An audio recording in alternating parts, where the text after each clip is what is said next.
Olá pessoal, Shalom, Shalom, Boker Tov, muito bom dia. Morei Malahi Ben Israel, aqui de nossa sinagoga Anuncim, Brasil, na cidade de Criciúma, Santa Catarina. Estamos iniciando mais uma semana e iniciando esta nova semana, nós iniciamos com a leitura da 18ª porção de nossa bendita Torá, iniciando neste primeiro dia a leitura da Parashá Mitzpatim, cujo significado é leis. Hoje, primeiro dia da semana, faremos a leitura da primeira aliá da Parashá Mitzpatim, a qual estaremos estudando ao longo de toda a semana, como de costume. A cada dia da semana, lemos uma aliá da Parashá. Então, hoje, pelo calendário gregoriano, estamos no dia 16 do mês de fevereiro do ano de 2025 e estamos no dia 18 do mês de Shevat, do ano de 5.785 do calendário judaico. Eu quero aqui dar as boas-vindas a todos e também os nossos votos de parabéns, de felicidades a você que hoje, dia 16 do mês de fevereiro, está completando mais um ano de vida. Nossos votos de alegria, paz, saúde e muitas felicidades. Que Hashem, nosso Deus, lhe abençoe grandemente. Mazal Tov, parabéns. Então, vamos à leitura da primeira aliá da Parashá Mitzpatim, que estaremos fazendo durante toda a semana. A primeira aliá está no capítulo 28 de Shemot, de Êxodo, capítulo 21, do verso 1 ao verso 19. Baruch atah Adonai Eloheinu melech haolam, asher bahar banu mikol hamim, venatam lanu et torato, Baruch atah Adonai noten hatorá. E assim nos diz nossa bendita Torá. E o Eterno disse: Estas são as leis que colocarás diante do povo. Quando comprares um escravo hebreu, ele te servirá por 6 anos, e no 7º dia sairá livre, sem proventos. E se ele foi adquirido sozinho, sozinho sairá, liberto. Se ele veio com esposa, ela sairá livre com ele. Se o seu amo lhe prover uma esposa, e ela der à luz um filho, à luz filhos ou filhas, a mulher e os filhos permanecerão com o amo, e o escravo sairá libertado sozinho. E se o escravo disser que não quer sair livre, pois gosta de seu amo, de sua esposa e de seus filhos, os juízes o aproximarão de uma porta ou de um umbral, e o seu amo perfurará sua orelha com a sovela, e ele será seu servo para sempre. E se um homem vender sua filha como escravo, ela não sairá do mesmo modo como saem os servos. Se seu amo não a desposar ou não a redimir, não poderá vendê-la a um povo estranho. Se o filho do amo a desposar, o amo a tratará como uma filha. Se o amo desposar mais uma outra escrava, a anterior não poderá ser prejudicada seu alimento, sua vestimenta e o tempo que lhe dedica o amo para relações matrimoniais, pois caso contrário, ela será libertada sem proventos. E aquele que ferir o homem e o matar, será morto. E se matou sem querer, pois o Eterno o designou para isso, haverá um lugar para onde se refugiará. E se matou propositadamente, com astúcia, até de mau altar poderás levá-los para matar. E quem machucar seu pai ou sua mãe será morto. E quem amaldiçoar seu pai ou sua mãe será morto. E quem sequestrar um homem ou vender será morto. E quando dois homens brigarem e um ferir ao outro com uma pedra ou com um punho, e este não morrer, mas ficar de cama, caso consiga se levantar e andar sem apoio, o que feriu não será morto, mas terá que indenizá-lo pelo tempo inativo e pagar pelo tratamento submetido. Baruch atah Adonai Eloheinu melech haolam, asher kedishanu bemitzvotav v'tzivanu lehi.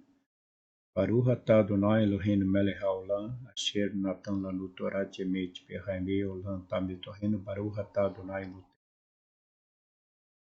E assim iniciamos a leitura, também um breve comentário da Parashá Mitzpatim, cujo significado é leis. Nós vimos na Parashá anterior, na Parashá Yitro, quando Moshe, após organizar todo o povo, recebe a Torá, e a Torá é entregue para os filhos de Israel, e são os mandamentos.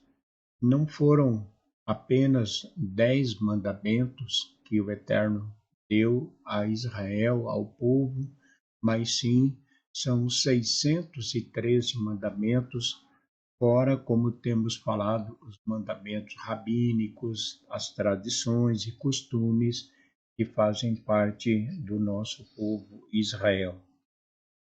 Então, os 10 mandamentos são o quê? São as leis básicas, é o básico, né? É o mínimo que nós devemos saber. São os 10 mandamentos, ou os 10 pronunciamentos. Como a gente sempre fala, não é costume dizer, são os 10 mandamentos, porque, caso contrário, a pessoa que é leiga no assunto, ela pode entender isso, ela pode pensar, bom, só tem 10 mandamentos, tá bom. Como muitos, na verdade, a gente vê, o próprio cristianismo, né, interpreta dessa forma. Os cristãos que têm as escrituras, eles também interpretam dessa forma. Só há 10 mandamentos. Bom, ainda alguns, né, ou a maioria dentro do conceito cristão, ainda interpretam dizendo que dos 10 foi resumido em 2. Aí então, 8 foram, digamos assim, anulados, ou se cumpriu os 2, está cumprindo os 10. Então, para que não fique nenhuma dúvida, a gente sempre procura pronunciar os 10, falar, né? Os 10 pronunciamentos, não os 10 mandamentos. Caso contrário, a pessoa acha que realmente só deve cumprir 10 mandamentos. Bom, ainda se olharmos para a questão da maneira como o cristianismo, como os cristãos, tanto nível protestante ou não, observam esses mandamentos, ainda não cumprem todos os 10. Se pelo menos cumprisse, né, mas não cumprem os 10 mandamentos, porque o mandamento do Shabat não é observado pelos cristãos. Os cristãos não observam o Shabat. O Shabat, de acordo com a Torá, de pôr a pôr do sol, do acendimento das velas, de receber o Shabat, né? Não guardam. Pelo contrário, dedicam outro dia, que é um outro mandamento, né? Que foi uma ordenança do Império Romano, né? Foi uma lei estabelecida por Roma, a guarda do domingo. Então, os cristãos, aquele que é cristão, guarda o domingo. Então, porque o Shabat não faz parte do cristianismo, o Shabat faz parte da lei judaica. Então, os 10 pronunciamentos envolvem o Shabat, o monoteísmo, a crença em um só Deus, e também nisso as religiões também acabam falhando, né? Porque cristianismo já tem a crença trinitarista, né? Ou seja, a crença em três deuses. Segundo o cristianismo, existe o Deus Pai, o Deus Filho e o Deus Espírito Santo. Então, são três deuses do conceito cristão. O judaísmo não é trinitarista, o judaísmo é monoteísta, ou seja, a nossa fé, a nossa crença é em um único Deus, né? Ah, e a idolatria? Não, a idolatria não é somente uma imagem, né? Não é só uma imagem esculpida de madeira ou de pedra ou de gesso, né? Aonde a pessoa se coloca, se prostra diante dela. Nossos sábios vão dizer que aquele que não guarda o Shabat também comete idolatria. Está cometendo o pecado de idolatria. Por quê? Porque, ou melhor, o pecado da idolatria. Da idolatria porque quando nós guardamos o Shabat, nós estamos reconhecendo que o Shabat, ele realmente foi criado por Deus, o Criador, Hashem, criou o Shabat. E o Shabat foi criado por Deus. Então, guardando o Shabat, nós temos uma relação positiva com Deus.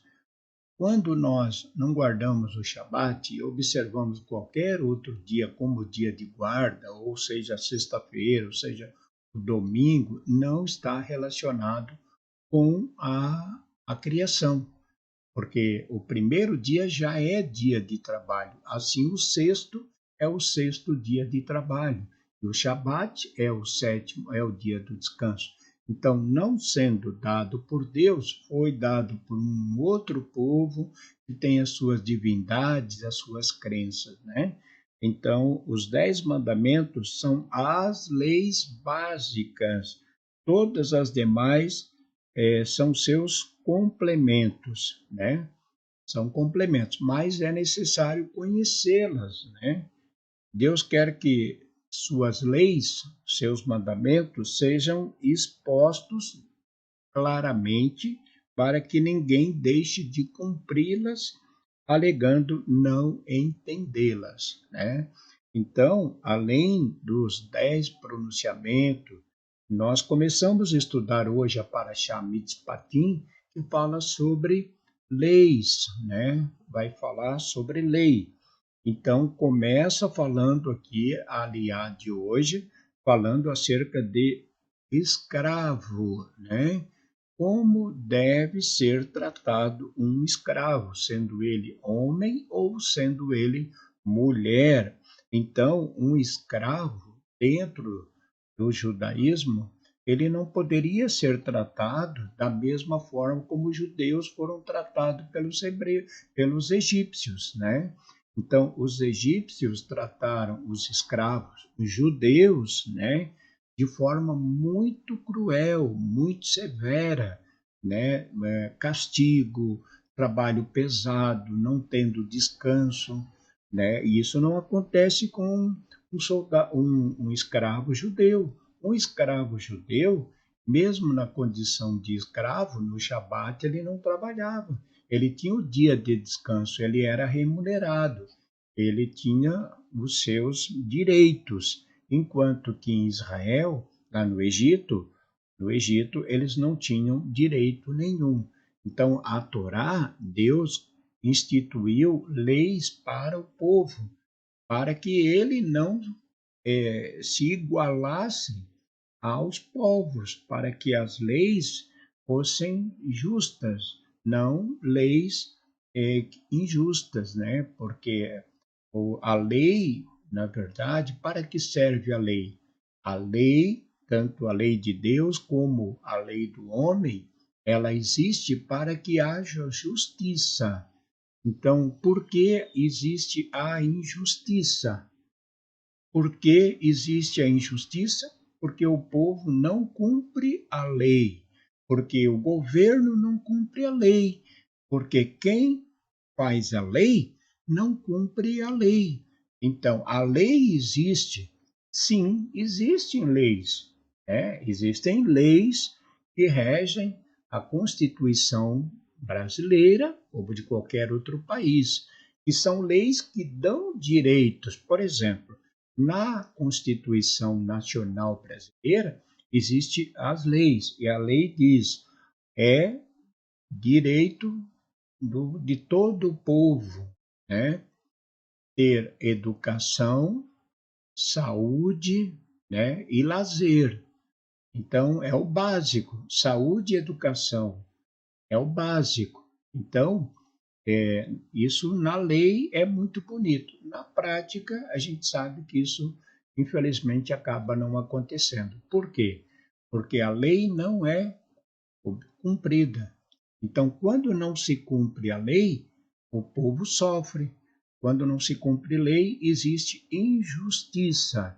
Então, para que não houvesse injustiça dentro do povo de Israel, Hashem determinou as leis e elas tinham que ser cumpridas, tanto pelo escravo como pelo seu senhor. Então, nós vamos seguir estudando, aprendendo sobre as leis para saber quais são os nossos direitos e também nossos deveres, tá bom? Por hoje ficamos por aqui. Desejamos a todos um ótimo dia. Que Hashem, nosso Deus, vos abençoe grandemente. Tenham todos um ótimo dia. Que Deus vos guarde e vos livre de todo mal e de todo perigo. Uma ótima semana. Shavuot Tov, Shalom, Shalom. Fique com Deus.